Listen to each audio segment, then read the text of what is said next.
आने वाले फ्राइडे यानी 7 फरवरी को 2 फिल्में रिलीज हो रही हैं। एक हिमेश रेशमिया की बैड एस रवि कुमार और दूसरी लव यापा स्टारिंग आमिर खान का बेटा जुनैद खान और खुशी कपूर। इन दोनों ही फिल्मों की एडवांस बुकिंग और ट्रेंडिंग कैसी चल रही है, किस तरीके की चोरवुड कोशिशें कर रहा है कि चोरवुड वाली जो फिल्म है, जो नेपो किड्स वाली फिल्म है, उसको ज्यादा ऑडियंस मिल जाए। तो इस सब के बारे में बात करने वाले हैं और साथ में ये बात करने वाले हैं कि भाई ऐसी क्या जरूरत पड़ी थी आमिर खान को कि वो एक तमिल फिल्म, वो भी ऐसी फिल्म जो इतनी बड़ी ब्लॉकबस्टर फिल्म थी, उसके रीमेक से अपने बेटे को लॉन्च कर रहा है।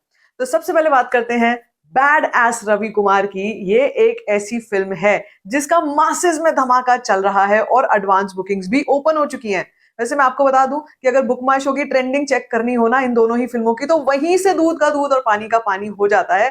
क्योंकि जब आप बुक माई शो खोल के देखते हो तो यहाँ पर बैड एस रवि कुमार पे कितने इंटरेस्ट हैं, ये है 36,000 इंटरेस्ट। और वहीं दूसरी तरफ आमिर खान, जो इतने बड़े, बहुत बड़े भाई, बड़े स्टार के जो बेटे जुनैद खान आ रहे हैं, साथ में बोनी कपूर की बेटी खुशी कपूर की फिल्म आ रही है। इस फिल्म का इंटरेस्ट रेट है केवल 3700। कितना? 3700। 3700 लोग हैं जो इस फिल्म को देखने के लिए इतने इंटरेस्टेड हैं। मुझे नहीं पता कि ये 3700 भी लोग कोई है भी या इन्हीं के परिवार के लोग हैं, इन्हीं के इन्हीं के ड्राइवर, इन्हीं के माली, इन्हीं के धोबी हैं। लेकिन आपको इतना मैं जरूर बता देती हूँ कि इस फिल्म का डिजास्टर होना तय है। ऐसा इतिहास रचा जा रहा है इस बार चोरवुड की तरफ से कि खुद ही बड़े बड़े स्टार्स अपने बच्चों को डिजास्टर ओपनिंग्स वाली फिल्में करवा रहे हैं। मीना टंडन की बेटी राशा थड़ानी की फिल्म आई थी जिसका नाम था आजाद। अब आपको पता है कि वो भी फिल्म एक ऐसी फिल्म थी जो घोड़े की फिल्म थी, जो घोड़े के ऊपर बनी हुई फिल्म थी। तो कौन होगा जो इन फिल्मों को जाकर के देखेगा? उस फिल्म का भी इतना बुरा हाल हुआ बॉक्स ऑफिस के पे कि वो तीसरे चौथे दिन ही बॉक्स ऑफिस से उतर गई। एग्जीबिटर्स अपना सर पीट रहे थे, लोग अपने घरों में बंद हो गए थे जिन्होंने इस फिल्म पर पैसा लगाया था। और ये राशा थड़ानी जो है, ये तो पूरी तरीके से एक अलग ही दुनिया में चली गई थी। बताया ये जा रहा है कि इसका मानसिक संतुलन बिगड़ गया था। ये इतना ज्यादा पाउडर पार्टी करने लग गई थी कि उसके बाद से उसको अपनी ही माँ पर यह शक हुआ कि ये कैसी माँ है जो खुद, जिसने इतने सालों तक राज किया चोरवुड पे, इतनी बड़ी बड़ी फिल्में की, उसको इतना पता नहीं लग पाया, उसके पिताजी को इतना पता नहीं लग पाया जो इतने बड़े डिस्ट्रीब्यूटर हैं, उनको ये पता नहीं लग पाया कि आजाद जैसी फिल्म का क्या हश्र होगा। जब हम यहाँ बैठ के ये प्रिडिक्ट कर सकते हैं कि आजाद जैसी फिल्म इतनी बड़ी डिजास्टर हो जाएगी। लव यापा के केस में भी यही हो रहा है। आप देखो, लव यापा के केस में भी आमिर खान अपने बेटे को चाहते तो वो कौन सी बिग बजट फिल्म से उसको लॉन्च कर सकते थे। लेकिन love यापा which is already a remake of a Tamil film, जो केवल 5 करोड़ पे बजट पे बनी हुई फिल्म ने 100 करोड़ से भी ऊपर का बॉक्स ऑफिस किया था। मतलब 20 टाइम्स बॉक्स ऑफिस किया था। तो सोचो, उस फिल्म का हिंदी रीमेक आ रहा है। अब ऐसा क्यों हो रहा है ना, इसके ऊपर तो मैं आपको बताती हूँ कि ये सब क्यों कर रहे हैं, इस फिल्म का रीमेक बन क्यों रहा है। देखो, जब हम लव याप्पा की बात करते हैं तो इस फिल्म के प्रोड्यूसर्स कौन है? इस फिल्म के प्रोड्यूसर है एजीएस एंटरटेनमेंट। इस फिल्म के प्रोड्यूसर है फैंटम। फैंटम किसका है? फैंटम है अनुराग कश्यप। और ये तो है ही चूनेबाज आदमी, इसको तो सिर्फ चूना लगाना है। कोई फंड पकड़ लिया, किसी कॉर्पोरेट को पकड़ लिया, उसका पैसा लगवा दिया। ठीक है, तो फैंटम एंटरटेनमेंट ने ये सोचा कि जब लव टुडे इतनी बड़ी ब्लॉकबस्टर थी, तो भाई उसी के राइट्स ले लेते हैं और यहाँ पर इस फिल्म को बना के डाल देते हैं। आपको पता है जी स्टूडियो भी इसका प्रोड्यूसर है इस फिल्म का।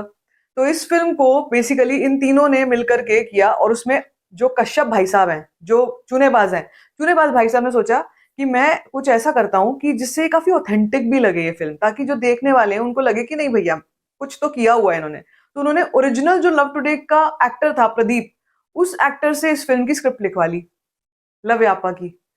और उस बंदे ने जो कि एक्टिंग करता है, पहले तो आप मुझे ये बताओ कि जो एक्टर है उससे राइटिंग करवा ली, तो उसकी राइटिंग कैसी होगी भाई साहब, आप खुद ही समझ सकते हैं कि वो कैसा राइटर होगा जो एक्टर है, जो राइटर नहीं है। या अगर हम माने कि चलो उस वाली को में उसने किया भी होगा कंट्रीब्यूशन राइटिंग का, फॉर एग्जाम्पल, अब ये मैंने चेक नहीं किया, अगर किया भी होगा तो भी वो हिंदी ऑडियंस का के बारे में कैसे समझ पाएगा कि हिंदी ऑडियंस को कैसी स्क्रिप्ट्स पसंद है, वो कैसी फिल्में देखते हैं, उनकी चॉइस कैसी है, वो किस तरीके के डायलॉग्स देखना पसंद करते हैं, किस कहानी को देखकर वो खुश होंगे। और खुद ही अपनी ही फिल्म का राइट उन्होंने इनको दे दिया यहाँ पे। और यहाँ पे प्रदीप को भी हायर कर लिया चूनेबाज ने कि चलो इसी को उठा के ले आते हैं, ये लिख देगा ऐसी कहानी और फिर इस कहानी के ऊपर हम इसे जो है जाकर के आमिर खान को सुना देंगे और आमिर खान अपने बेटे को इससे लॉन्च कर देगा। कोई बच्चे से बच्चा, कोई बिल्कुल एमेचोरिश सोच वाला इंसान भी होगा तो वो सोचेगा कि मेरे पास इतना पैसा है, मेरे पास इतने कनेक्शंस हैं, मैं अपने बच्चे को, अपने बेटे को बड़े से बड़ा लॉन्च दूंगा। ऐसा लॉन्च दूंगा, एक ऐसी फिल्म में काम करवाऊंगा जिसकी कहानी भी यूनिक होगी, मैं अच्छा राइटर उठाऊंगा, कहानी भी यूनिक होगी, जिस फिल्म का एक्शन अच्छा होगा, जिस मतलब ओवरऑल जिस फिल्म में ढंग से काम किया गया होगा। आप सोचो मेरे आपके पास इतना पैसा हो तो हम अपनी अगली जनरेशन को, अपने बच्चों को कितना अच्छा प्लेटफॉर्म देंगे। यहाँ पे क्या हो रहा है, यहाँ पे पाउडर पार्टी की वजह से इनके दिमाग हो गए खराब। मतलब इतने बड़े बड़े कनेक्शंस वाले लोगों के को भी ये लग रहा है कि ऐसी फिल्म बना देते हैं which is a remake of a Tamil film which already was a mega blockbuster, और उससे हम अपने बच्चों को लॉन्च कर देंगे। ये सोचकर ही मुझे लगता है, ये समझ में आता है कि भाई साहब किस तरह की सोच है। या तो ये चाहते ही हैं खुद कि इनके बच्चे फ्लॉप हो जाएं, डिजास्टर हो जाएं, इसके बाद इनको दूसरी तीसरी फिल्म के बाद कोई कुत्ता भी ना पूछे, या तो ये चाहते हैं, और या फिर इनका बिल्कुल दिमाग सठी आ चुका है पाउडर पार्टी कर करके। तो ये दोनों ही ऑप्शन हो सकते हैं वैसे। लेकिन अगर मैं आपको लव्यापा की जो ऑन ग्राउंड रिपोर्ट बता रही हूँ कि 3,500 लोग जो है वो इंटरेस्टेड हैं इस फिल्म के लिए, versus badass Ravi Kumar. इस फिल्म को लेकर इतना ऑडियंस में क्रेज है ना, चाहे वो रिव्यूअर हो, हम लोग की बात कर लूं, बॉक्स ऑफिस की बात कर लूं, या फिर न्यूट्रल ऑडियंस हो, उनको देखना है भाई, उनको मास सिनेमा 80s वाला सिनेमा जो उसमें आया था लिखा हुआ, उनको वो देखना है। 36,000 लोग भी अगर उस फिल्म के लिए ऑर्गेनिकली इंटरेस्टेड हैं, तो मैं कह सकती हूँ कि भाई डे वन पे ना इस फिल्म का 15 से 20 करोड़ कहीं नहीं गया ओपनिंग का। और कुछ लोग जो यहाँ पे आके कह रहे हैं ना 3 करोड़ होगा, 4 करोड़ होगा, भाई साहब आप रुकिए, you wait and watch. I can guarantee कि ये फिल्म मजे कर देगी, बॉक्स ऑफिस के मजे कर देगी। और लव्याप्पा का तो स्याप्पा ही होगा, आपको भी पता है, मुझे भी पता है कि वो कितनी बड़ी डिजास्टर रहेगी। तो सवाल ये उठता है, ये होता है कि भाई साहब ये कौन लोग हैं, ये कहाँ से आते हैं ऐसे लोग जो खुद जिन्होंने इतना बड़ा बड़ा काम किया। अब मैं आमिर खान की ही बात कर लूं, यहाँ पे इतना वेटरन एक्टर जिसको हमने बचपन से देखा, सोचा भाई साहब ये तो बहुत कमाल की चीज है।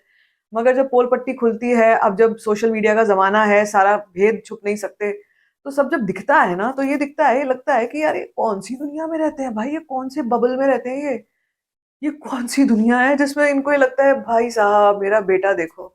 अब ये नेपो किड्स के लॉन्च की बात कर रही हूँ ना आपसे, तो इन्हीं में इसी कड़ी में आपको ये और बताना चाहती हूँ कि ये खुशी कपूर दांत की दुकान, वो दांत की दुकान को देखकर सब हर बंदा ये कह सकता है, कोई भी लेमैन ये कह सकता है she is not an actress. और श्रीदेवी जो मेरी इतनी फेवरेट थी कि मतलब मैंने चांदनी तो पता नहीं कितनी बार देखी होगी, कितनी बार देखी हूँ, मेरी इतनी फेवरेट थी, उसकी बेटी है ये। मतलब देख के ही मुझे लगता है कि अरे ये कहाँ से उठ के आई है ये। और आर्चीज पहले करी, वो कौन सी दुनिया की पिक्चर थी मुझे नहीं पता, कौन से प्लेनेट की पिक्चर थी वो। उसके बाद ये अब ये इसमें आ रही है, उसके बाद जो नेक्स्ट फिल्म आएगी उसमें इब्राहिम अली खान को लॉन्च कर रहा है करण जोकर, जो इन सब नेपो किड्स का मुंह बोला पापा है। ये मुंह बोला पापा कर रहा है सबको लॉन्च। इस पापा ने बोल दिया है, मुंह बोले पापा ने, कि लव्यापा बहुत बढ़िया पिक्चर है भाई, जरूर देखना, ये पिक्चर तो मास एंटरटेनर है, इससे ऐसी फिल्म तो मैंने आज तक कभी देखी ही नहीं। इसका रिव्यू भी कर दिया पापा जी ने, मुंह बोले पापा जी ने। और अब मुंह बोला पापा जी इब्राहिम अली खान को लॉन्च कर रहा है विद खुशी Kapoor. I feel so disgusted, I feel so disgusted.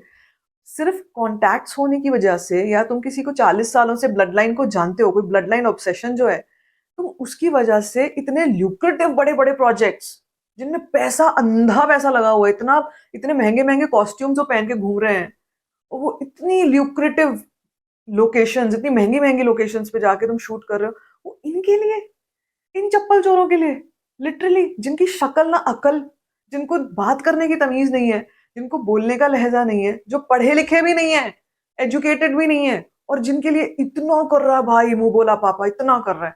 तो भाई करो यार, करो, ठीक है, हम कहते हैं करो, लेकिन थोपो मत हमारे ऊपर।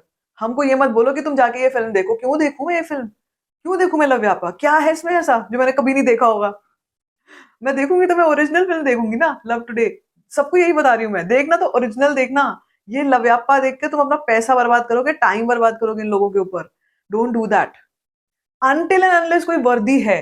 मैं, ऐसी बात नहीं है, कुछ ऐसे नेपो किड्स भी हैं, अब जैसे शाहिद कपूर भी नेपो किड ही है, मैंने उसको सपोर्ट भी कितना किया, अभी जो फिल्म आई वो नहीं ज्यादा कर पाई भाई बॉक्स ऑफिस। लेकिन जो है वर्दी उसको बात कर रही हूँ। लेकिन जो भाई जिसका पता ही नहीं है, अता पता ही नहीं है, जिसका ये पता है कि एक्टिंग ही गंदी कर रही है, वो डायलॉग डिलीवरी जब वो गौरव बोलती है ना, लिटरली उसको देख के, गौरव देख के ऐसा लगता है कि भाई ये, इसके दांत ठीक करवा देते यार, कुछ तो करा देते इसको। मतलब इतना पैसा था, इतनी तो प्लास्टिक सर्जरीज करवा रखी है इन्होंने, ऑलरेडी करवा रखी है, कुछ थोड़ी उसकी जॉ लाइन ठीक करवा देते बेचारी की। वो ऐसी बोल रही है बस डायलॉग्स, और वो देख के इतना क्रैस लग रहा है। शी इज लुकिंग लाइक मतलब एक रियलिटी शो में भी आई थी, उसमें उसके साथ ना एक बड़ी नॉर्मल बैकग्राउंड से रियलिटी शो में जैसे हमारे आप जैसे लोग मिडिल क्लास एक लड़की खड़ी हुई थी, वो उससे कहीं ज़्यादा सुंदर लग रही थी, वो उससे कहीं ज़्यादा एजुकेटेड लग रही थी, जब वो बात करती है, बोल रही थी। And I was like just look at them यार, और इनके पास इनकी फ़िल्में बन रही हैं ऐसी, जो वर्दी हैं उनकी नहीं बनती, वो बेचारे धक्के खा रहे हैं वहाँ पे मुंबई में, सड़कों पे फुटपाथ पे सो रहे हैं। और इनके पास देखो ज़रा, इनके पास बैठे-बैठे डिज़ास्टर होने के बाद भी और प्रोजेक्ट्स आ रहे हैं, वो राशा थडानी का फिर एक कोई नया प्रोजेक्ट आने वाला है। सोचो आप, जस्ट इमेजिन। करो भाई करो, मैं कहती हूँ करो, अपनी दुनिया में उस बबल में रहो, मगर हमें मत बोलो वहाँ आने के लिए, प्लीज़। हम नहीं आने वाले। हम देखेंगे वही अच्छा कंटेंट, हम तो एंटरटेनमेंट देखेंगे। Badass Ravi Kumar is my choice. बाकी आप बताओ, बॉक्स ऑफिस तो मैं देखो दोनों का ट्रैक करूँगी। यहाँ पे जो बैठ के सोच रहे हैं ना कि मैं बॉक्स ऑफिस को करूँगी उनका, मैं बॉक्स ऑफिस सबका ट्रैक करती हूँ, सबका करूँगी।